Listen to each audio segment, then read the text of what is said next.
dan sampel sebetulnya banyaklah definisi dari para ahli, ya, kemudian berbagai apa ya istilahnya itu pendapat tentang populasi dan sampel itu kalau kita rujuk itu lebih dari 5 sumber kan ya.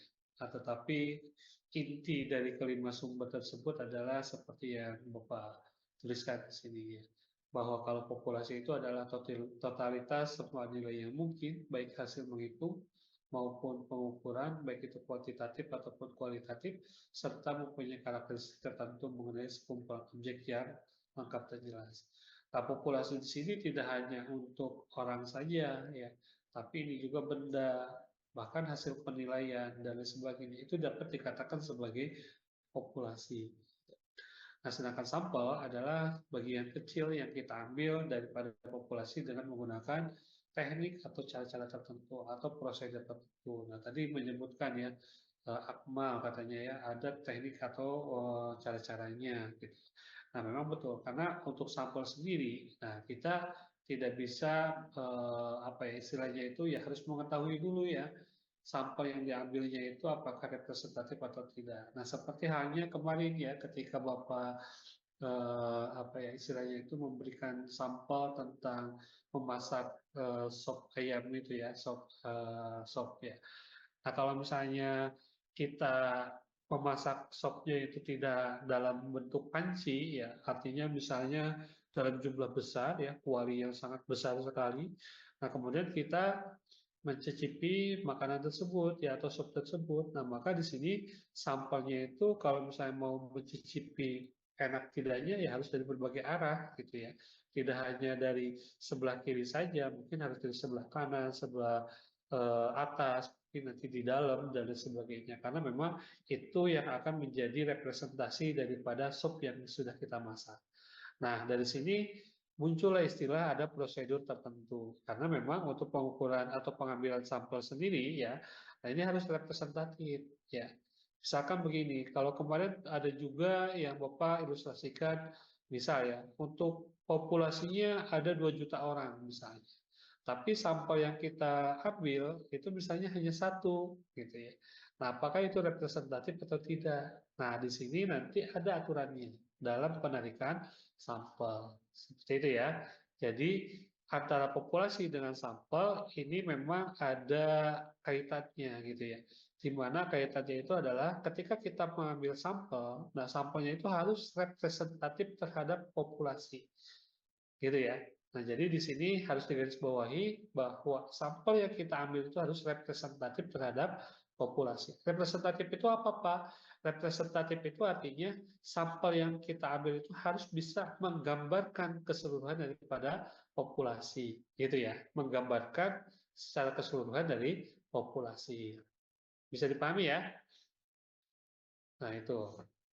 Nah, dari sini nanti muncul ya bagaimana cara penentuan populasi, sampel, dan sebagainya. Nah, di sini dalam menentukan populasi, nah ini ada beberapa faktor yang perlu dipahami. Ada yang disebut dengan isi, ya, ada yang disebut dengan satuannya, ada yang disebut dengan cakupannya, ya, kemudian ada waktunya kapan, gitu ya. Di mana setiap populasi, nah ini harus memiliki keempat ciri ini, ya. Isinya apa, satuannya apa, cakupannya apa, waktunya kapan, gitu kan. Nah, karena misalnya begini, kita mau ngambil populasi sekolah bisa aja ya, sekolah yang ada di yang ada di Kota Tasikmalaya. Nah, di Kota Tasikmalaya itu kan sekolah banyak, gitu kan. Nah, sekolah itu ada tingkatannya, ada jenis negeri atau swastanya, gitu kan, ya, dan lain sebagainya. Nah, itu harus jelas isinya, mau apa, satuannya nanti mau apa. Cakupannya, nah cakupannya itu mau bagaimana? Apakah mau sekota Tasikmalaya, apakah mau seprovinsi Jawa Barat misalnya, gitu ya, dan lain sebagainya. Nah kalau waktunya mungkin, nah ini ya waktunya apakah nanti tahun 2024, apakah waktu pengambilan sampelnya itu ketika tahun 2018, 2020 dan lain sebagainya. Nah makanya waktu itu harus dicerminkan, harus mencerminkan kapan populasi itu ditentukan gitu kan. Nah, makanya di sini ada 4 faktor yang harus kita apa ya istilahnya itu kita camkan gitu ya ketika menentukan populasi daripada penelitian. Nah, di sini harus mengikuti 4 faktor ini. Nah, kemudian di sini ada berbagai lagi. Nah, untuk pengambilan sampel, nah, jadi sampel itu tidak ujuk-ujuk langsung diambil begitu saja. Nah, ini ada yang disebut dengan kerangka sampling atau yang disebut dengan sampling frame. Nah, sampling frame itu adalah daftar semua ukuran sampling dalam populasi. Nah, biasanya peneliti sebelum nanti menentukan sampel, nah maka harus menentukan dulu kerangka samplingnya ya kerangka sampingnya karena tadi ada 2 metode yang disampaikan untuk mengambil atau menentukan sampel. Ada probability sampling dan ada non probability sampling. Kalau tadi Akmal menyebutkan ada yang samplingnya random, ada yang non random. Nah, itu kalau dalam teknik sampling namanya itu non probability sampling dan probability sampling nanti ya, seperti itu. Nah, di sini maka harus dibuat dulu nanti sampling frame-nya seperti apa. Nah, sebagai contoh ya, ini contoh saja. Bapak sengaja tidak memberikan dalam kasus pendidikan supaya bisa lebih dipahami secara luas. Jadi bahwa populasi dalam sampel itu tidak hanya untuk di bidang pendidikan saja. Gitu. Nah, misalkan di sini seorang peneliti ingin meneliti penggunaan obat antidiabetika oral ya terbanyak di rumah sakit yang ada di Kota Tasikmalaya pada tahun 2015 misalnya ya ini. Nah, maka populasinya dapat ditentukan oleh 4 faktor. Yang pertama, untuk isinya, apakah semua rumah sakit yang ada di Kota Tasikmalaya atau tidak, gitu ya. Nah, ini untuk isinya. Satuannya, apakah nanti mau semua pasien penderita diabetes atau gimana, ya? Atau mau semua? Nah, ini harus ditentukan dulu ya. Nah, kalau misalkan nanti populasinya itu semua pasien penderita diabetes, berarti nanti mau tidak mau itu harus mencari ini dari setiap rumah sakit yang ada di Kota Tasikmalaya itu pasien yang menderita diabetes, gitu kan. Contohnya, nah cakupannya mau seperti apa? Apakah Kota Tasikmalaya, gitu? Karena tadi di sini peneliti ingin menentukan di Kota Tasikmalaya, maka nanti Kota Tasikmalaya akan menjadi pilihan. Nah, untuk waktunya di sini tahun 2015 karena untuk pengambilan populasinya itu ditentukan pada tahun 2015. Nah, kalau sekarang 2024 ya berarti nanti tahunnya 2024 seperti itu ya. Nah, jadi untuk menentukan populasi itu ya harus jelas dulu populasinya apa. Nah, untuk menentukan kejelasan daripada populasi maka dapat diukur menggunakan 4 faktor ini. Isinya apa, satuannya apa, cakupannya apa, waktunya kapan. Gitu ya. Bisa dipahami ya? Nah, itu untuk populasi. Oke, kalau nanti ada pertanyaan, boleh nanti langsung interupsi gitu ya. Nah, kemudian jenis populasi itu banyak juga ya. Nah, kalau tadi mungkin ada yang belum menyabit-nyabit nih tentang jenis populasi. Nah, ini kalau populasi berdasarkan sifatnya ada 2 jenis ya. Berdasarkan sifatnya. Ada populasi homogen, ada populasi heterogen. Nah, populasi homogen itu apa? Sumber data yang unsurnya memiliki sifat yang sama dan tidak perlu mempersoalkan jumlahnya secara kuantitatif. Jadi mau berapapun jumlahnya, tetapi memiliki karakteristik yang sama, maka dapat dikatakan sebagai populasi yang homogen. Gitu ya. Nah, tapi kalau misalnya ada populasi yang heterogen, ada juga ya nanti kalau apa? Kalau sumber data yang unsurnya memiliki sifat atau keadaan yang berbeda atau bervariasi sehingga perlu ditetapkan batas-batas secara kualitatif ataupun kuantitatifnya. Nah, jadi kalau heterogen itu kan ada banyak karakteristik gitu ya. Nah, jadi nanti pada praktiknya ketika Anda melakukan penelitian atau pengambilan data, nah, ketika melihat populasinya pasti ada 2 jenis populasi ini. Apakah dia homogen, apakah nanti dia heterogen. Gitu. Ya, contoh seperti ini misalnya. Kenapa Bapak menentukan untuk siswa yang akan diteliti disertasi Bapak itu misalnya siswa SMP negeri, kenapa tidak sama swasta gitu kan? Nah, karena apa? Karena Bapak menganggap kalau misalnya siswa yang sekolahnya di SMP negeri, nah itu dapat diasumsikan fasilitasnya ataupun cara mendaftarnya itu sama. ya semuanya itu aturannya sama gitu. Nah, tapi kan kalau untuk yang swasta, ya mungkin dari sarana prasarana mungkin ada yang berbeda gitu kan. Kemudian dari cara administrasi pendaftarannya atau perekrutan siswanya juga berbeda gitu kan.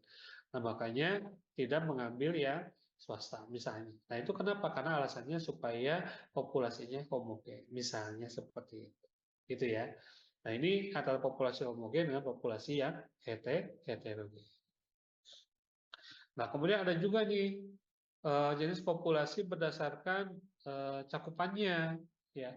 Nah, cakupannya itu ada dua, ada finite dan infinite, ya. Kalau finite itu artinya populasi yang terbatas atau terhingga. Tapi kalau misalnya populasinya tidak terbatas atau tak terhingga, maka disebut sebagai infinite, gitu ya. Infinite. Nah, kalau populasi yang terbatas apa? Yaitu bisa ditentukan jumlahnya, dapat dihitung jumlahnya, dapat diukur, gitu ya. Tapi kalau misalnya yang tidak dapat diukur, ya itu disebut atau dikatakan sebagai populasi tak terbatas. Contohnya yang tak terbatas apa? Misalnya kadar darah dalam tubuh seseorang. Nah, itu apakah sama atau berbeda? Nah, pasti ini nggak tahu kan kita juga apakah sama atau berbeda. Maka untuk karena ini kita tidak mengetahui jumlah ukuran pastinya, maka kita katakan sebagai tak terbatas, gitu kan. Nah, seperti itu. Karena memang ukurannya ya apa itu nggak tahu gitu ya. Apakah sama atau tidak. Nah, tapi kalau yang terbatas, nah populasinya itu sudah dapat kita ukur, sudah dapat kita hitung gitu ya. Berapa jumlahnya. Gitu ya.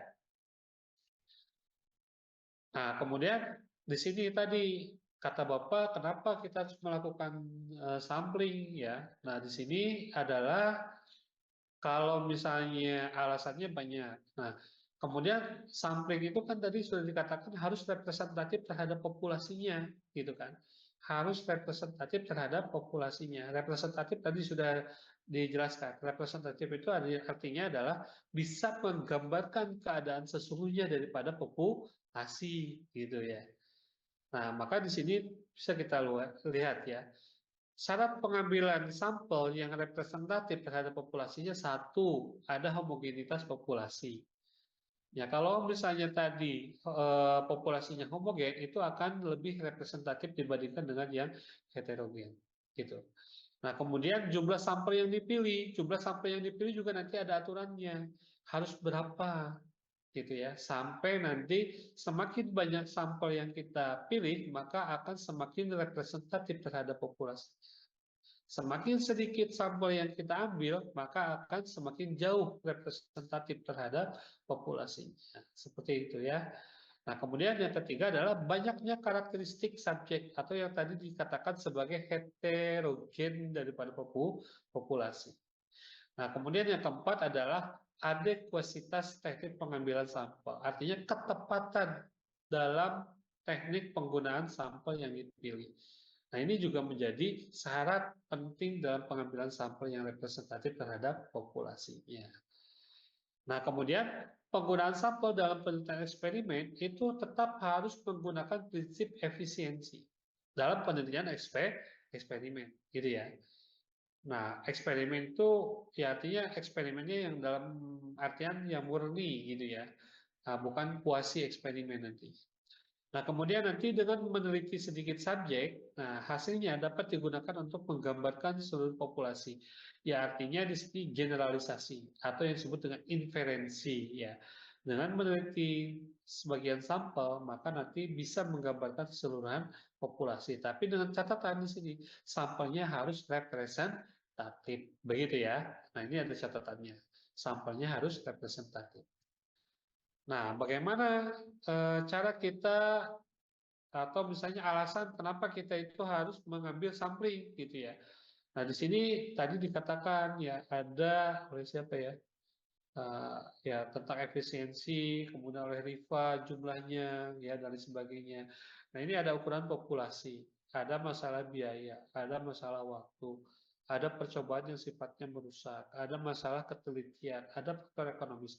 Nah, sebetulnya faktor ekonomis dengan masalah biaya ini lebih cenderung sama gitu ya, tetapi nanti ada perbedaan sedikit sebetulnya ya. Nah, tapi pada intinya sama lah masalah biaya gitu. Nah, sebagai contoh misalnya begini.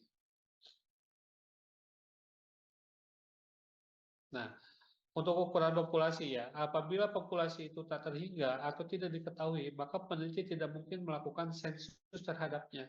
Oleh karena itu, haruslah dilakukan sampling gitu ya. Nah, ini kalau misalkan ukurannya terlalu banyak. Kemudian ataupun sekalipun ukurannya populasi itu terhingga atau dapat dihitung atau dapat diketahui, namun apabila jumlahnya terlalu banyak, maka tidak mungkin dilakukan sensus juga, sehingga untuk mengetahui karakteristik populasi harus dilakukan sampling. Nah, jadi nanti di sini ada alasan tentang ukuran populasi itu ada dua. Apabila populasinya terhingga ataupun populasinya terhingga, sekalipun itu dapat diketahui karena terlalu banyak, maka nanti harus diambil sampling, gitu ya. Nah, kemudian misalnya ya, untuk populasinya terhingga nih, ya, ambillah misalnya ada populasi 5 miliar objek gitu ya. Benda, apakah itu orang, apakah itu benda, dan sebagainya. Nah, bagaimana mencatat karakteristik ke 5 miliar objek tersebut? Ya. Nah, oleh karena itu, kita tidak, meskipun bisa ya mungkin, karena ada waktu dan sebagainya. Nah, bagaimana untuk menganalisis data sebanyak itu? Kalau misalnya objeknya ada 5 miliar, misalnya. Nah, oleh karena itu tentu pengambilan sampel nih atau sampel ini sangat diperlukan, gitu ya. Nah, kemudian biaya. Nah, biaya yang diperlukan dalam suatu penelitian bukan hanya untuk pengumpulan data saja, tetapi nanti untuk menganalisis, untuk mendiskusikan hasil penelitiannya, perhitungan dan lain sebagainya, termasuk transportasi dan lain sebagainya.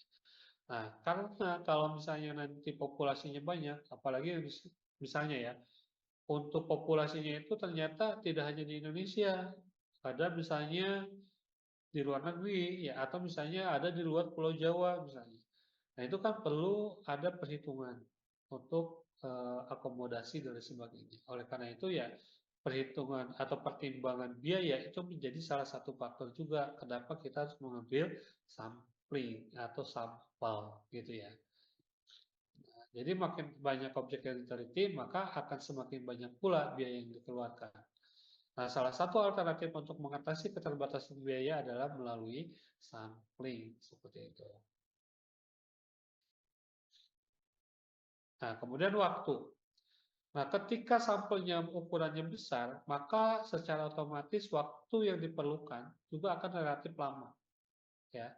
Nah, oleh karena itu, untuk mengantisipasinya, yaitu dengan menggunakan sampling, supaya apa? Waktunya efektif, efisien, ya lebih cepat, lebih akurat, dan sebagainya. Nah, di sini waktu juga menjadi salah satu faktor kenapa kita harus menggunakan atau mengambil sampel. Nah, kemudian percobaan yang sifatnya merusak. Nah, ini juga kadang-kadang kita memerlukan sampel ya. Nah, contohnya apa, Pak? Nah, misalnya keadaan darah seorang pasien. Nah, ini nggak mungkin kan ketika kita meneliti darah seorang pasien, kita mengeluarkan semua darahnya, gitu kan? Tidak usah kan? Nah, cukup nanti diperiksa di tubuhnya beberapa mili saja. Nah, beberapa mili tersebut ya artinya kita mengambil sampling, gitu ya. Jadi kalau misalnya dikeluarkan semua, maka nanti takutnya nyawanya yang menghilang, gitu kan. Nah, oleh karena itu di sini perlu juga ada teknik sampling. Contoh lainnya misalnya ada bom, ya pembuatan nuklir dan sebagainya. Nah, untuk nuklir sendiri misalnya untuk uji cobanya ya biasanya kan menggunakan sampel. Misalnya kalau kekuatannya itu 2500, ya nanti kita buat nuklir yang ukurannya itu misalnya daya ledaknya itu 5, ya. Nanti kelipatan berapa gitu ya ditentukan sehingga nanti tentukan berarti ini kalau misalnya bahan peledaknya sekian mili misalnya, maka nanti luas cakupannya adalah berapa meter misalnya seperti itu. Nah, jadi untuk yang percobaan yang sifatnya itu merusak, nah ini bisa menggunakan sampel gitu. Kan kalau misalnya bom tidak mungkin kan uji cobanya itu secara real gitu ya. Misalnya ini akan menghancurkan satu benua ya. Misalnya satu bom itu. Nah, ini kan tidak usah diuji coba langsung kan, tapi mungkin ini turunannya daripada nuklir tersebut. Apakah itu nanti dihitung berdasarkan banyaknya inti hulu ledak dan sebagainya, gitu ya. Kemudian pesawat dan sebagainya. Kemudian mobil, nah kan mobil juga sama diuji coba kan. Nah, kemudian untuk uji cobanya itu kan nggak semua mobil yang ada diproduksi oleh suatu perusahaan itu diuji coba semua kan. Nah, cukup nanti diambil sampel. Misalnya ketika tabrakan ini bagaimana kondisinya. Apabila tabrakannya itu dari depan, dari samping, dari mana gitu ya. Nah, itu kan cukup diambil sampel aja. Tidak setiap mobil itu diuji coba, dijedak-jak, dibentur-benturkan kan semuanya. Tidak usah. Jadi cukup diambil sampel salah satu saja. Nah, itu percobaannya sifatnya merusak. Nah, itu alasan-alasannya. Nah, kemudian untuk selanjutnya, nah, di sini apakah penggunaan dan hasil penelitian sepadan dengan biaya waktu tenaga ataupun tidak ya yang harus dikeluarkan. Nah, maka di sini kalau misalnya tidak, ya ini harus dilakukan sebagai sensus kalau mau akurat. Nah, tetapi kan sensus ada beberapa kelemahan. Ya tadi biaya, waktu, pikiran, tenaga dan sebagainya. Gitu ya. Oke, kita lanjutkan. Nah, ini faktor-faktor yang lainnya. Ketelitian peneliti. Nah, ketelitian peneliti juga nanti mempengaruhi. Apabila kita terlalu banyak mengurusi berbagai sampel, ya, nah ini akan merusak konsentrasi peneliti, gitu kan? Karena semakin banyak sampel yang harus ditemukan karakteristiknya, dilihat di data dan sebagainya, gitu ya. Nah, maka di sini ada peluang, ada titik jenuhnya peneliti tersebut. Nah, ketika ada titik jenuh peneliti tersebut, maka mau tidak mau konsentrasi peneliti itu akan tidak konsisten, gitu kan.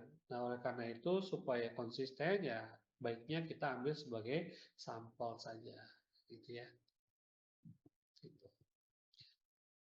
Nah, kemudian di sini selanjutnya, bagaimanakah ciri sampel yang ideal? Nah, ciri sampel yang ideal itu pertama dapat memberikan gambaran yang akurat terhadap populasi, gitu ya.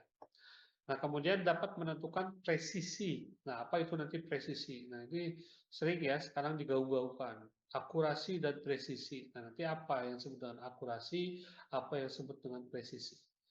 Sederhana sehingga mudah dilaksanakan, kemudian dapat memberikan keterangan sebanyak mungkin dengan biaya yang lebih rendah atau lebih murah. Nah, itu ciri sampel ideal. Yang kita inginkan atau yang kita harapkan kan seperti ini.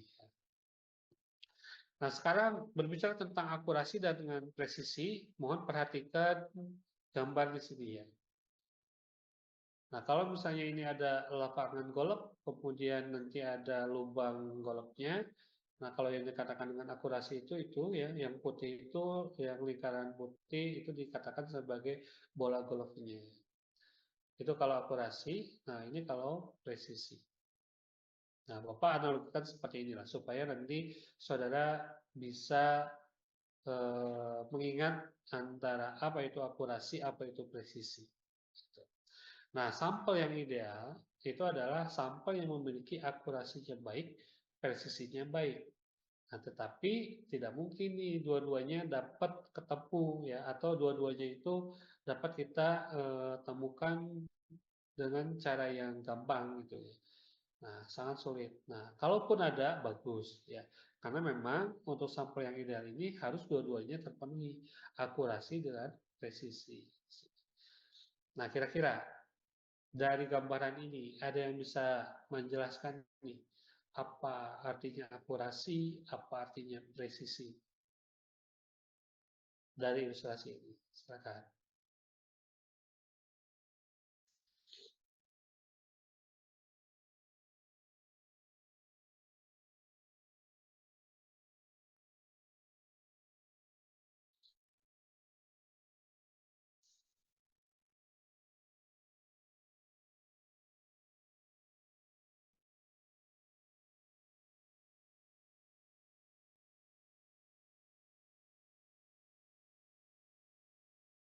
Oke, ada yang mau coba apa itu presisi, apa itu akurasi?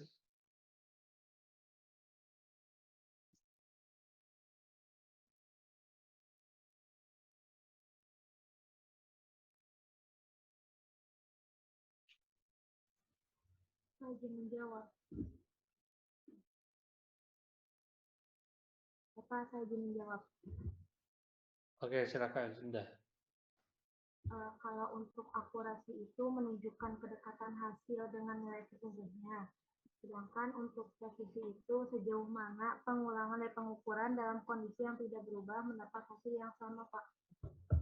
Hasil yang sama gitu ya. Kalau akurasi apa tadi, Dah? Menunjukkan kedekatan hasil pengukurannya, Pak. Ketepatan hasil pengukurannya. Oke. Ya, bagus. Oke, kita kasih plus dulu buat Indah ya.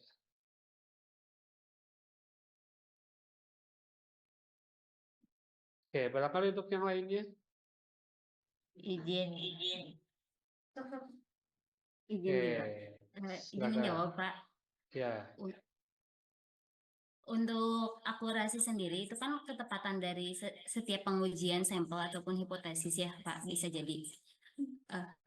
Karena kan kalau misalkan dalam analisis diri ada dua macam. Itu kan analisis itu kan datanya ada tipe sampel sama tipe pengujian.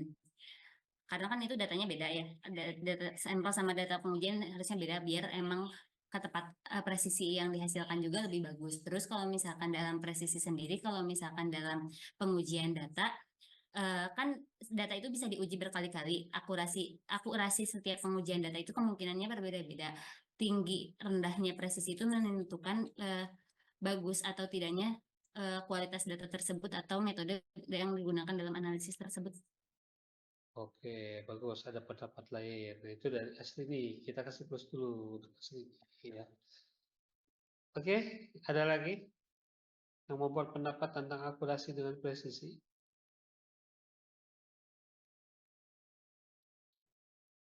Atau cukup? Baik, kita coba lihat dulu untuk akurasi ya.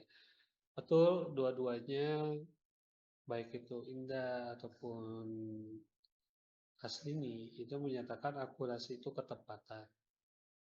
Ya. Nah, di sini akurasi ini bisa dapat kita artikan sebagai membuat pengukuran yang dekat dengan nilai sebenarnya. Nah, nilai dekat dengan sebenarnya itu apa? Nah, ini ada tiangnya. Ya. Nah, tiangnya itu dekat, bola-bolanya itu dekat dengan tiangnya, artinya ada pusat datanya. Gitu. Nah, makanya dalam statistika mungkin dulu pernah ada yang menyebutkan ukuran pemusatan data, ukuran penyebaran data, gitu kan. Nah, pusat data itu apa? Mean, median, modus. Nah, kita ibaratkan bahwa bendera ini adalah mean, median, modusnya. Nah, nanti sampel yang kita ambil, kalau misalnya yang akurasi itu lebih dekat terhadap pemusatan datanya, data-datanya itu. Ya, nah itu sebagai akurasi, katakanlah. Nah, kalau presisi artinya membuat pengukuran dengan nilai satu sama lainnya dekat, tetapi tidak harus dekat dengan nilai sebenarnya. Nah, ini kalau misalnya ibaratnya bola itu dia di antara empat bola ini saling berdekatan nilainya itu. Nah, tetapi jauh daripada nilai pusat datanya, gitu. Nah, tapi ini dikatakan sebagai presisi karena kalau misalnya kita ibaratkan terhadap tadi karakteristik sampel, ini yang disebut dengan sampel homogen, gitu, yang presisi itu, gitu kan. Nah, kalau yang akurasi ini sudah homogen, dekat pula dengan pemusatan datanya, ini juga bagus, gitu kan. Nah, jadi kalau yang bagus itu baiknya bolanya itu dia saling berdekatan, ya, tetapi dekat dengan pusat datanya. Nah, itu sampel yang representatif. Gitu ya. Nah, jadi sampel yang representatif seperti itu. Nah, jadi di sini presisi membuat pengukuran dengan nilai satu sama lainnya dekat, tetapi tidak harus dekat dengan nilai sebenarnya. Nah, kalau dapat dikatakan akurasi itu lebih kepada ketepatannya, sedangkan presisi itu lebih kepada kedekatannya. Gitu ya. Nah, kalau ketepatannya artinya apa? Ya, ini tidak bias. Nah, tidak bias itu apa? Nah, tingkat kekeliruan yang ada dalam sampel itu akurat, ya. Jadi semakin sedikit kekeliruan, nah itu akurasi. Tapi kalau presisi, nah antara misalnya nanti berbagai jenis data, baik itu sampel 1, sampel 2, sampel 3, ini memiliki karakteristik atau tingkat presisi estimasi yang sama. Gitu ya. Nah, presisi inilah yang nanti dikatakan sebagai standar error, ya kalau dalam istilah statistik. Gitu. Ya. Nah, makanya kenapa harus ada alfa dalam pengujian statistik? Nah, ini karena berkaitan dengan presisi gitu ya. Sangat sulit kan untuk menentukan presisi. Nah, makanya selalu ada standar error. Biasanya ditentukan apakah itu nanti alfanya 1%, apakah itu alfanya nanti 5% dan sebagainya. Nah, di sini awal mulanya. Kenapa hal tersebut bisa muncul?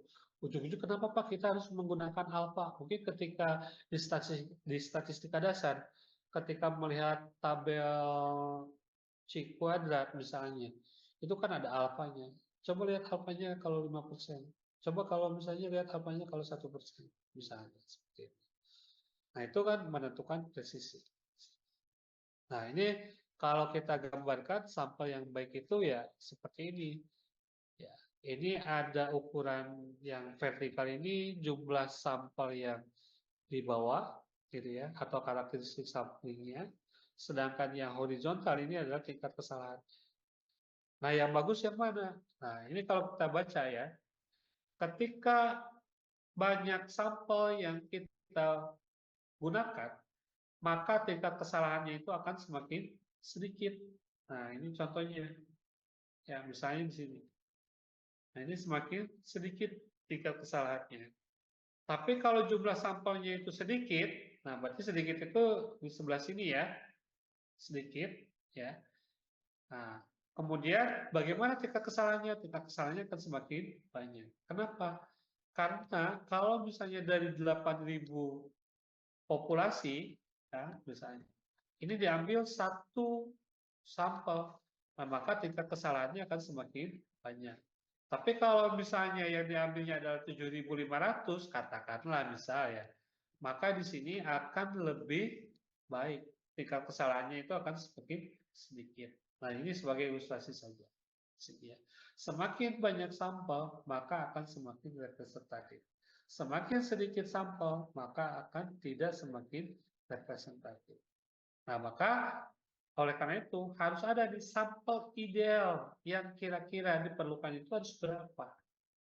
Nah, sampel ideal. Nah, oleh karena itu nanti ada di cara menentukan berapa sih banyaknya sampel yang ideal, sampel yang representatif, dan lain sebagainya. Gitu. Nah, di sini ya, untuk memperoleh keadaan sampel yang representatif, saya lupa clearkan dulu ya. Nah, ada beberapa aspek yang harus diperhatikan peneliti. Yang pertama adalah jumlah sampel, number of sample. Kemudian besar anggota sampel atau sample size dan teknik pengambilan sampel. Nah, jadi tadi adekuasitas pengambilan sampel yang tadi ya, yang di slide sebelumnya. Adekuasitas teknik pengambilan sampel itu diukur berdasarkan 3 faktor ini. Jumlah sampel, besar anggota sampel, dan teknik pengambilan sampel. Nah, sekarang ke jumlah sampel dulu. Ya. Nah, untuk jumlah sampel, yaitu banyaknya kelompok sampel yang dibutuhkan dalam suatu eksperimen. Atau bisa juga melakukan komparasi antara kelompok eksperimen dengan kontrol. Maka jumlah sampel yang dibutuhkan di sini 2 variabel, baik itu untuk eksperimen ataupun pas kontrolnya. Nah, kemudian di sini juga untuk besar anggota sampel. Nah, di sini bagaimana sih cara menentukan besar anggota sampel? Nah, ada rumus-rumus tertentu nanti ya. Semakin besar power or effect yang diperlukan sampel yang relatif sedikit, maka semakin lemah dibutuhkan sampel yang relatif banyak. Nah, itu apa ya istilah pedomannya? Ya, ini pedomannya. Nah, bagaimana cara menentukan besar anggota sampelnya? Nah, di sini ada Morgan and Krejci. Ya, di sini ada pendapat. Ya, kalau seandainya populasinya itu 10 orang, atau 10 objek atau 10 benda, nah maka sampelnya itu harus diambil semuanya. Itu yang representatif. Begitu ya. Nah, ini ada tabelnya di sini ada 15. Maka bagaimana kalau populasinya 100? Nah, berarti 100 itu nanti di antara 95 dengan 140 ya. Nah, kalau 95 sendiri itu jumlah sampel yang diambilnya adalah 76. Kalau yang representatifnya. Nah, berarti kalau 100 berarti sekitaran 78 gitu ya. 78. Nah, kalau 140 kalau misalkan 220 maka nanti sampel yang diambilnya adalah 140. Kalau 1200 maka sampelnya itu harus 291. Kalau yang representatif seperti itu. Nah, ini kalau kita gunakan pendapat dari Krejci dan Morgan. Ya, tabel untuk penentuan besar sampel di sini. Jumlah sampel yang harus diambil. Nah, ini Morgan Krejci. Ya. Apa saya tidak mau nih kalau di sini kan mungkin tabelnya itu ada yang tidak sesuai ya, ada yang berapa populasinya, ada berapa ratus. Nah, bagaimana cara menentukan yang representatif? Nah, ini ada juga menggunakan teknik atau pendekatan dari solving. Nah, kalau rumus solving itu yaitu N, di mana N-nya itu merupakan jumlah sampel. Nah, maka nanti di sini populasi dibagi dengan 1 ditambah N dikali dengan E dikuadratkan, di mana untuk E-nya itu adalah perkiraan tingkat kesalahan. Nah, itu ada rumusnya. Jadi, kalau misalnya nanti populasinya sekian, nah kita masukkan sebagai N-nya. Nah, kemudian untuk perkiraan tingkat kesalahannya, silakan itu keyakinan peneliti. Apakah standar error-nya itu atau margin of error-nya itu kita tentukan mau 1% atau 5%. Gitu ya, perkiraan daripada tingkat kesalahan.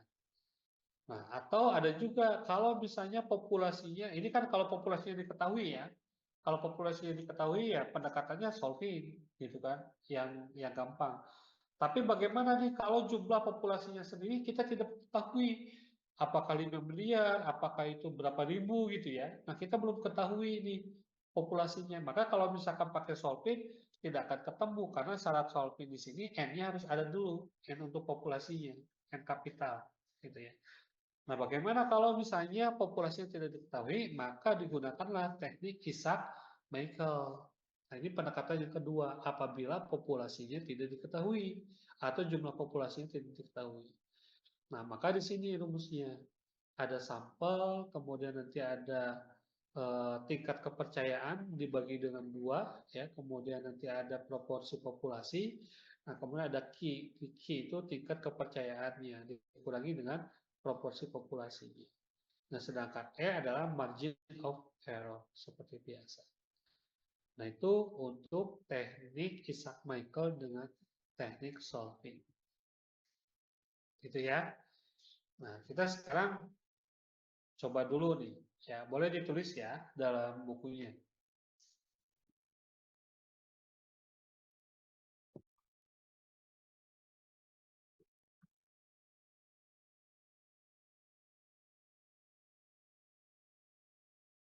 Oke, boleh tulis ya. Nanti tentukan banyak sampel yang harus diteliti berapa. Ya, oke, boleh ditulis. Nah, misalnya kita akan meneliti pengaruh upah. Kita akan meneliti pengaruh upah terhadap semangat kerja pada karyawan. Nah, biasanya ini kan kalau di perusahaan-perusahaan diperlukan ya. Nah, guru juga sama ya, bisa. Kita akan meneliti pengaruh upah terhadap semangat kerja pada karyawan. Oke. Nah, katakanlah dalam kurung PTX, PT tertentu lah, PTX. Nah, titik ya. Nah, kemudian di dalam PTX terdapat 130 karyawan.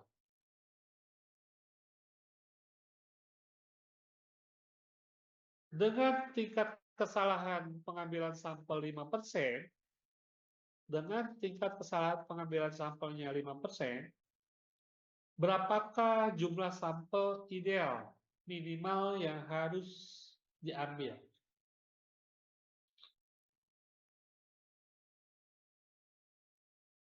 Oke, coba. Ya. Ini populasinya diketahui atau tidak diketahui ini?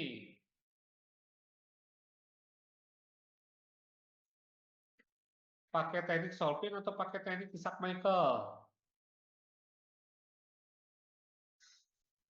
Mungkin Pak. Oke, pakai yang mana nih? Mungkin Solving. Kenapa pakai solving?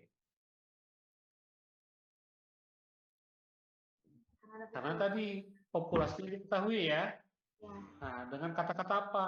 Di dalam PT tersebut terdapat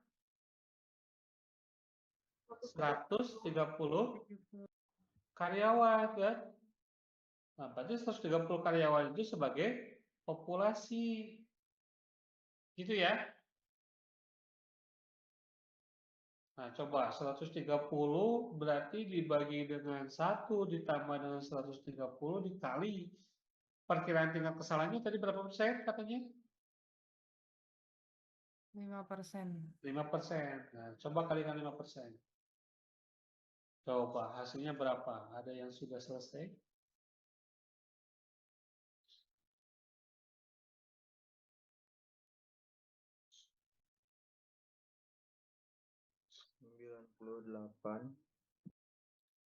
Oke, berapa Septian?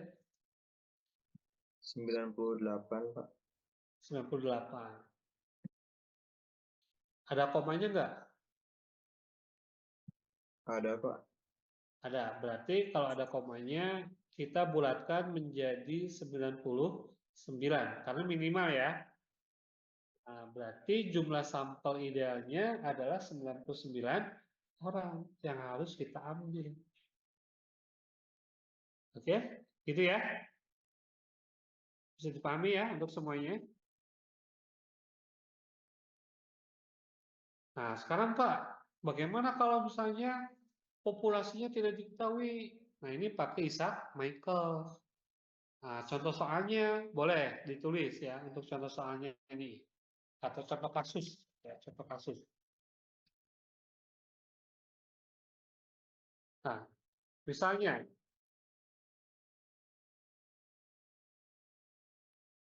apa ya? Oke, yang sekarang sedang booming ada kereta panoramik gitu ya, antara Jakarta Bandung kan. Misalnya ada kereta panoramik ini. Nah, kasusnya misalnya gini, boleh ditulis ya. Seorang mahasiswa akan meneliti tingkat kepuasan seorang mahasiswa akan meneliti tingkat kepuasan konsumen terhadap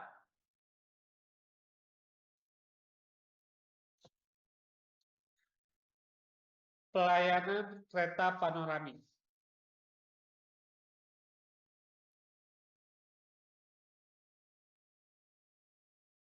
Titik ya. Nah, kemudian proporsi masyarakat yang menggunakan kereta panoramik yaitu 0,3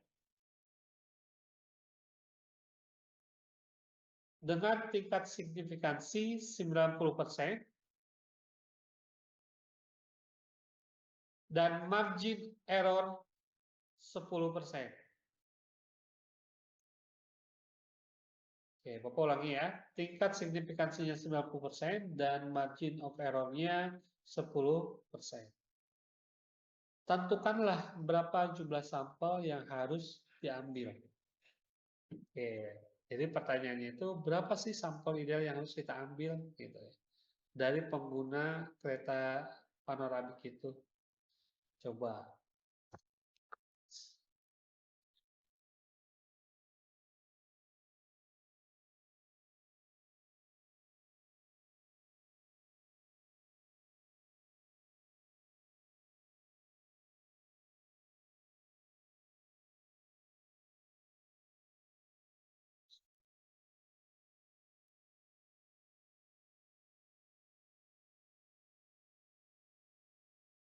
Bapak izin bertanya terlebih dahulu, tadi sinyalnya terputus. Untuk margin of error-nya berapa Pak tadi? 10% margin of error-nya. Terima kasih.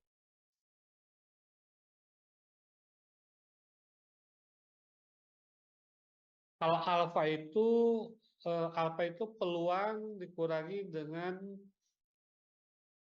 taraf signifikansi ya. Jadi kalau misalkan di sini taraf signifikansinya 10%, ya berarti nanti 1 dikurangi 90%. Karena kan kalau peluang itu, peluang kejadian emas itu 1 ya. Nah, jadi untuk alfanya 1 dikurangi taraf signifikansi.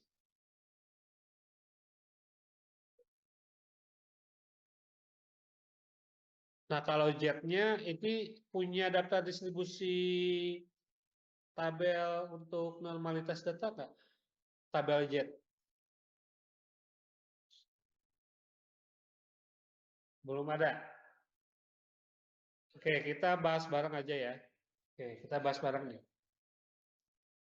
Tadi.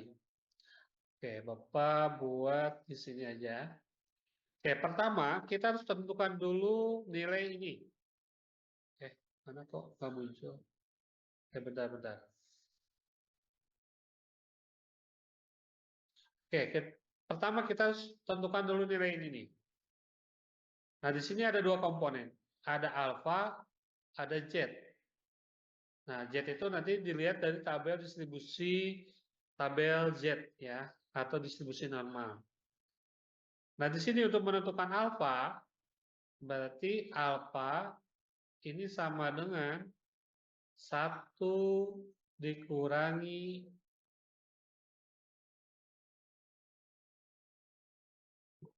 90% ya tadi itu ya, berarti 0,9.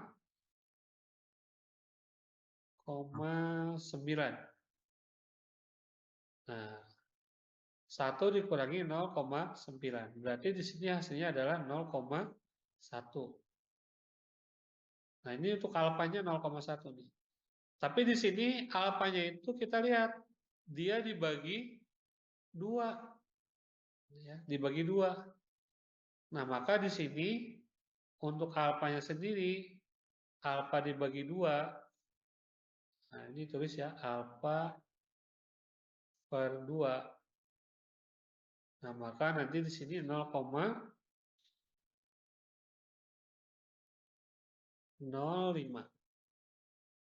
Nah, gitu ya. Nah, kalau udah diketahui ini 0,05, nah berarti untuk Z sendiri, Z itu kan berarti 1 dikurangi alfa yaitu 0,05. Nah, di sini berarti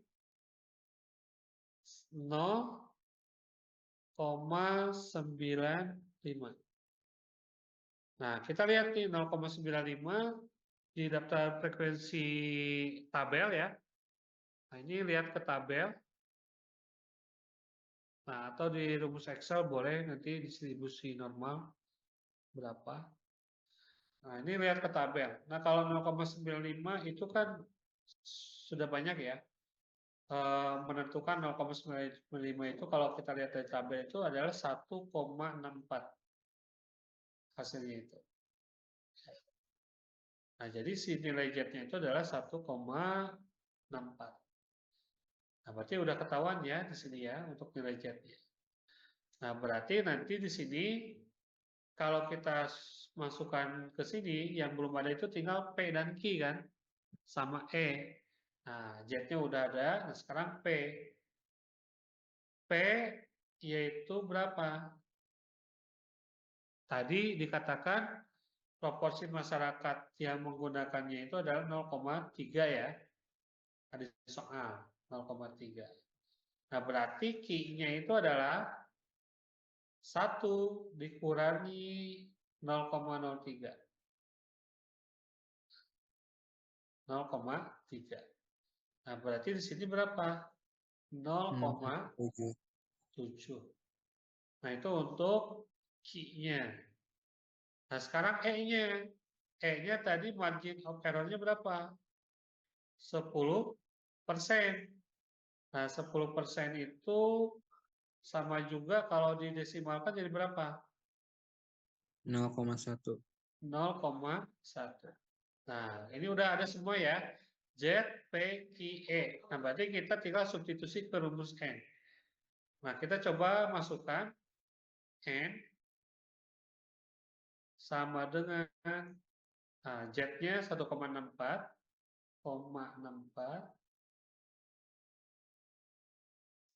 Nah, ini kan dikuadratkan ya. Ini pakai kurung aja dulu.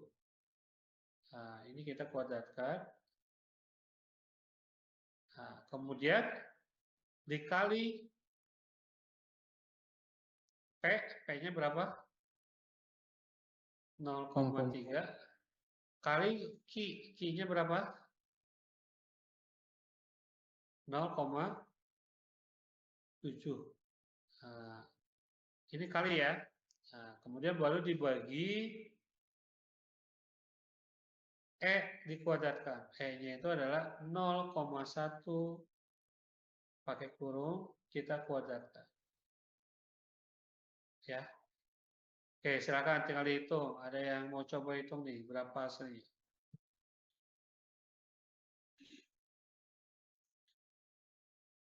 Hasilnya 59, Pak, akhirnya. Berapa? Jawaban akhirnya atau langkah-langkahnya, Pak? Eh, ini jawaban akhirnya berapa? Silakan. Bapak punya aku mah 56,4816. Oke, oke, Iya, Bapak catat dulu. sama. Punya Gilang berapa Gil? Tadi Sama, Pak, 56. Dibulatkan ke atas jadi 57. 56, Rifa Bapak sama 56,4816. 48. Sekian ya. Oke, berarti kita bulatkan aja. Estimasinya ya, perkiraannya itu karena di sini 56, berarti kita ngambil sampelnya harus minimalnya itu berapa? 57. Karena di sini satuannya orang, ya berarti kita mengambilnya 57 orang. Gitu. Oke, itu kira-kira. Ya. Nah, mungkin yang paling bingung itu nanti di sini saudara itu. Nah, kenapa ini bisa segini? Nah, ini kan udah belajar ya di statistika dasar melihat tabel ya. Nah, nanti silakan dicek lagi. 0,95 lihat dari tabel distribusi Z atau distribusi normal, pasti hasilnya itu adalah 1,64 nanti. Gitu ya. Nah, ini kalau misalnya populasinya tidak diketahui, pakai pendekatannya Ishak-Michael. Jadi nanti ada dua kemungkinan. Ketika kita menentukan sampel yang idealnya itu, ada yang populasinya diketahui, ada yang populasinya tidak diketahui. Kalau populasinya diketahui, pakai yang teknik Solvin yang sebelumnya. Tapi kalau misalnya populasinya tidak diketahui, pakai yang Ishak-Michael yang ini. Gitu ya. Oke. Nah, ini antara teknik Ishak-Michael dengan tekniknya Solvin yang ini. Gitu. Oke, sampai sini ada pertanyaan dulu sebelum kita lanjut ke teknik sampling nanti.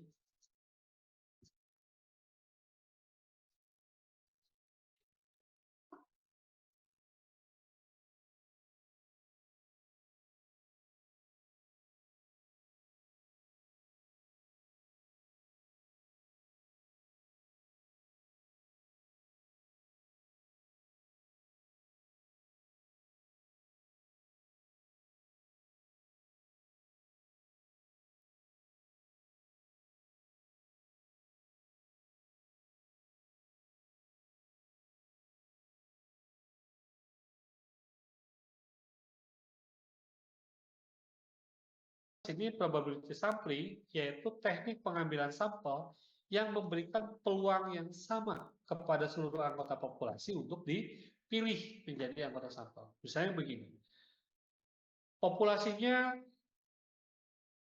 300 orang. Nah, dari 300 orang itu ada peluang dipilih, gitu ya, atau diberikan peluang untuk dipilih.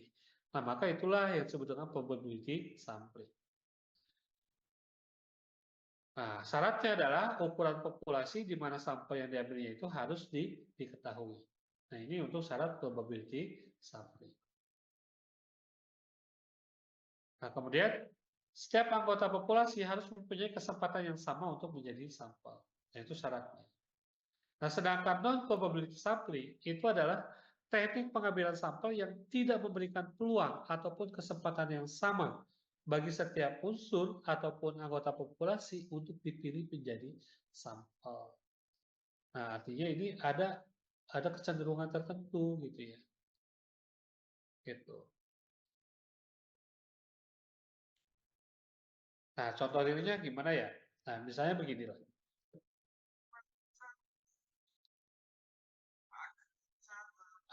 Apa ya?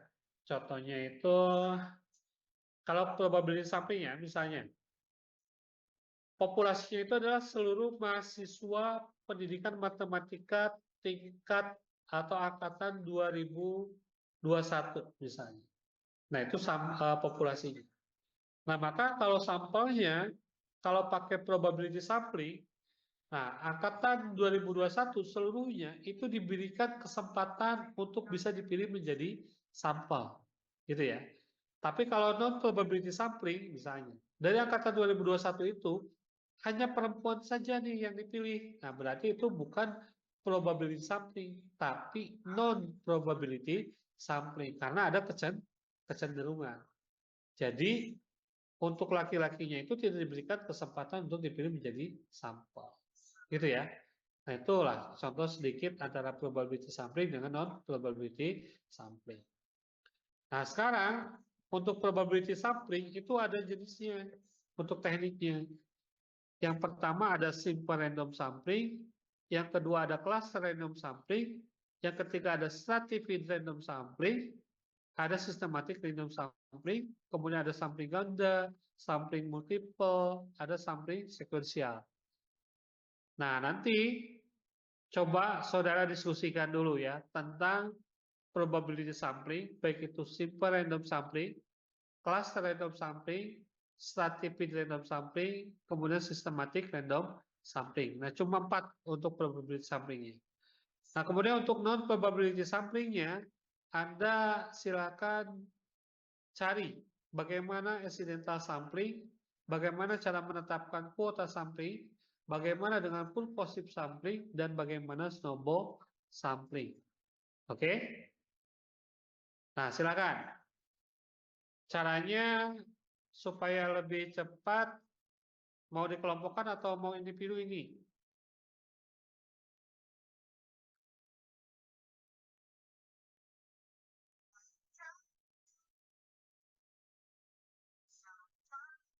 Oke, kalau dikelompokkan mungkin belum ada kelompoknya juga ya. Nah, akan terlalu lama. Oke, silakan. Bapak berikan waktu 15 menit untuk setiap orang mencari referensi terkait dengan bagaimana itu simple random sampling, cluster random sampling, stratified random sampling, baik yang proporsional ataupun disproporsional, dan systematic random sampling, serta non-probability samplingnya untuk yang accidental sampling, kuota sampling, purposive sampling, dan snowball sampling. Jadi ada 8 ya, 1, 2, 3, 4, 1, 2, 3, 4. Silakan. Diberikan waktu 15 menit untuk mencari referensi tersebut. Bisa dipahami? Nah, kita mulai dari sana. Oke, sekarang simple random sampling jenisnya itu ya. Ada yang bisa menjelaskan tentang simple random sampling? Menjelaskan. Gejret 172 yang di copy paste. Nanti tidak ada yang sama ya antara misalnya nomor presensi 1 sampai dengan nomor presensi 300. Nah, itu nanti terpilihlah 172 orang. Nah, itu juga boleh pakai run between dengan menggunakan Excel. Atau mau pakai Spinwheel, pakai digital gitu ya, website Spinwheel untuk memilih. Ya bisa saja masukkan data 1 sampai dengan 300, kemudian nanti dipilih sebanyak 172 orang secara random. Begitu ya. Nah, itu untuk yang simple random sampling. Caranya seperti itu. Bisa dipahami? Bisa Bapak. Oke. Nah, sekarang yang kedua. Yang kedua apa dulu nih? Kok di stop? Sorry.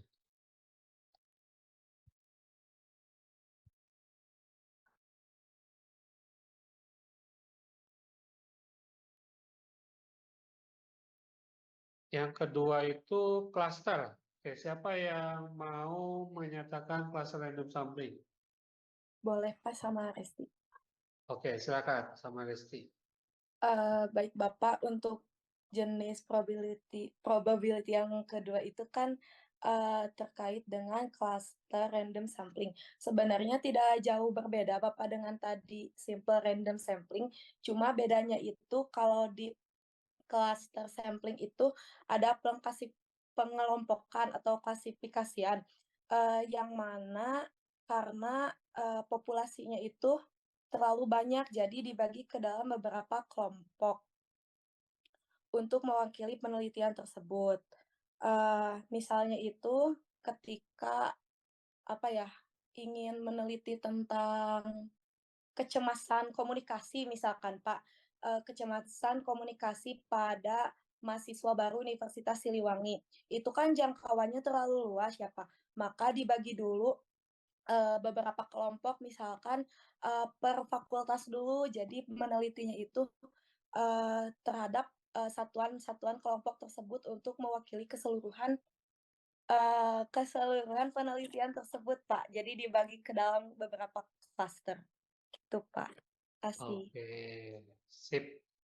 Betul ya, dibagi beberapa klaster. Tapi tentukan dulu jumlahnya ya. Misalnya begini, tadi katakanlah mahasiswa baru mau. Ada berapa fakultas di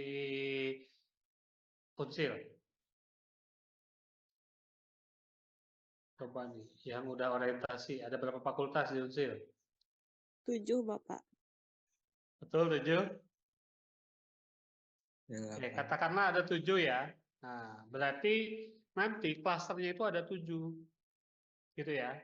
Nah, dari 7 itu kan katakanlah kita ketahui dulu populasinya berapa. Kalau maba kan bisa diketahui ya jumlah datanya ya. Bisa katakanlah 2000 lah misalnya. Nah, ketika 2000 berarti ada jumlah sampel yang harus terpenuhi ya. Misal ini dari 2000 itu adalah 600 misalnya. Nah, berarti 600 itu nanti terbagi menjadi beberapa fakultas. Berarti dibagi dengan 7. Nah, kalau 600 dibagi 7 ya berarti nanti berapa gitu ya idealnya. Yang penting nanti sampai mendapatkan 700 sampel ideal. Misal seperti itu ya. Nah, itu untuk cluster. Nah, kemudian untuk stratified. Oke, satu lagi dulu mungkin ini. Stratified random sampling ini, ada yang mau menjelaskan nggak? Izin Pak, Oke, silakan.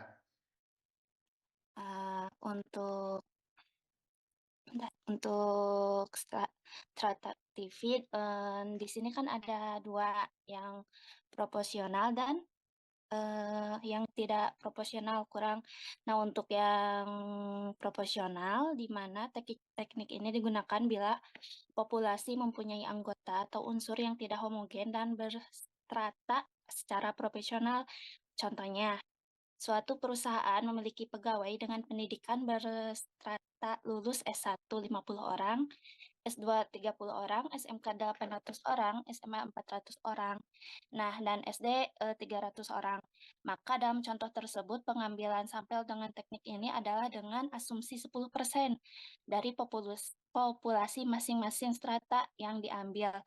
Jadi dari S1 diambil 5 orang, diambilnya secara acak ya. Terus S2 diambil 3 orang, SMK diambil 80 orang, SMA diambil 40 orang, dan SD diambil 30 orang.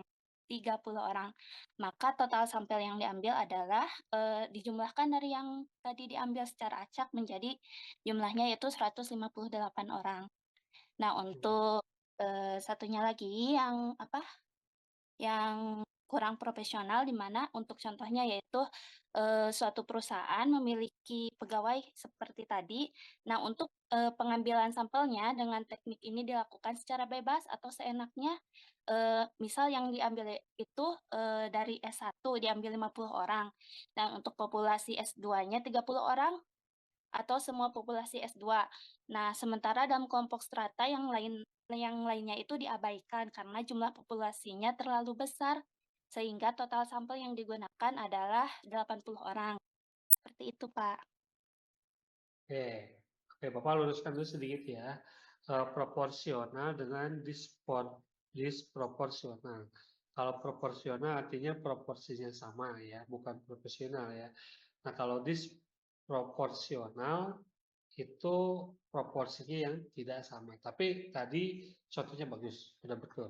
Nah, Bapak untuk stratified random sampling ya, betul tadi ada klasifikasi sepertinya hal cluster random sampling. Nah, tetapi kalau stratified itu biasanya dia berstratifikasi, berjenjang gitu ya, datanya itu. Jadi kelompoknya itu bertingkat atau berjenjang. Nah, kalau yang proporsional dengan disproporsional, nah contohnya seperti ini. Misal ya,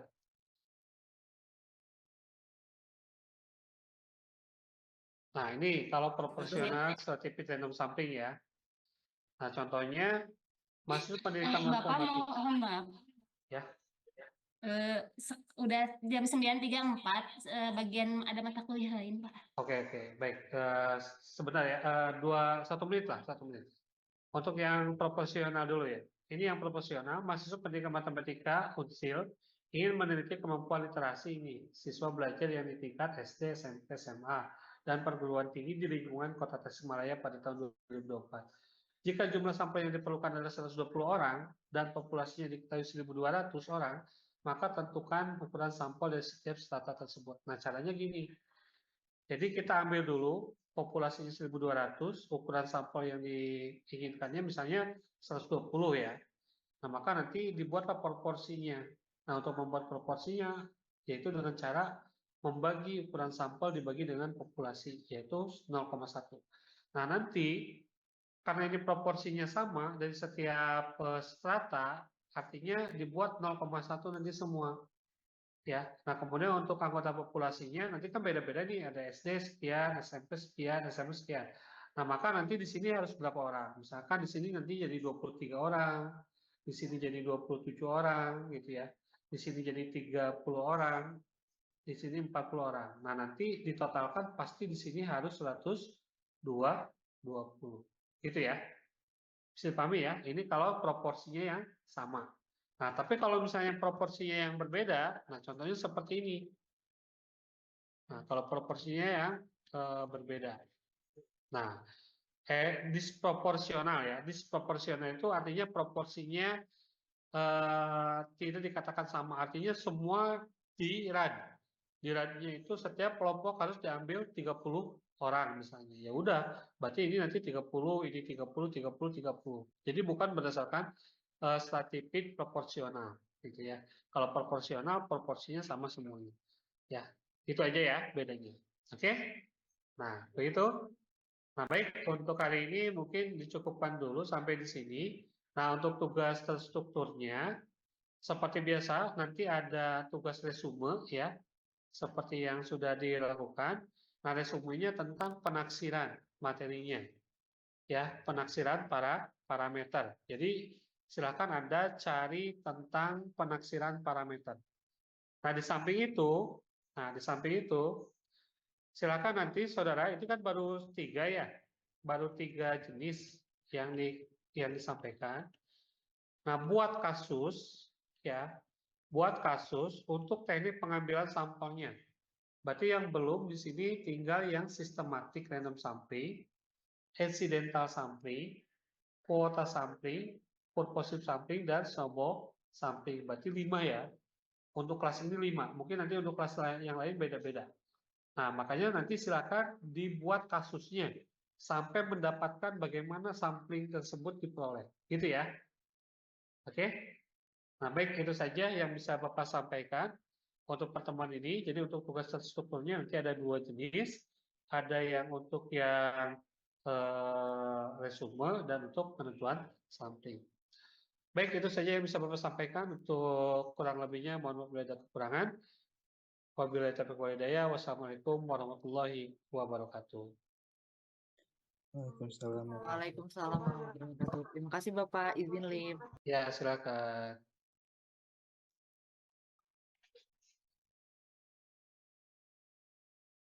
Recording stop.